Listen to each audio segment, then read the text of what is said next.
Vampire Survivors is a rogue-lite arena game where you must survive against a constantly increasing onslaught of enemies with up to 4-player local co-op. Gameplay is simple. You move your character with a single stick while your attacks fire automatically. Runs start with a single weak weapon, and collecting gems dropped by defeated enemies allows you to level up and choose upgrades or buffs. The goal each run is to build the strongest character you can and survive up to 30 minutes.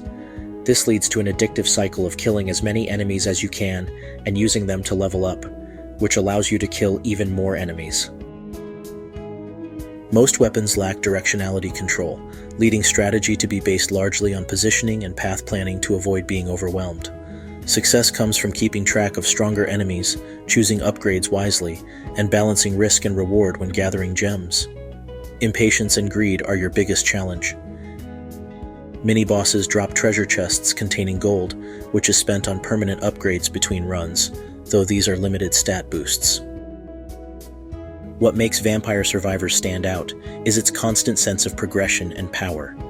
Every minute ups the challenge, with constant flashy explosions and a satisfying feedback loop that hide the grindy nature of the game. It's also packed with hundreds of unlockables, including new characters, weapons, and modifiers that change the experience, giving players hours of hidden content to discover. However, it has some flaws. Enemies largely feel interchangeable aside from their health and speed, and the levels themselves are repetitive, copy-pasted environments.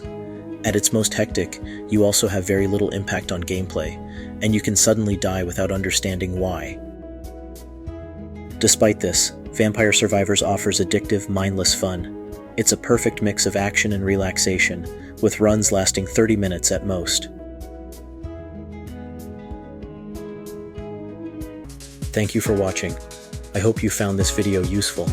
And remember, your time matters, so try to spend it wisely.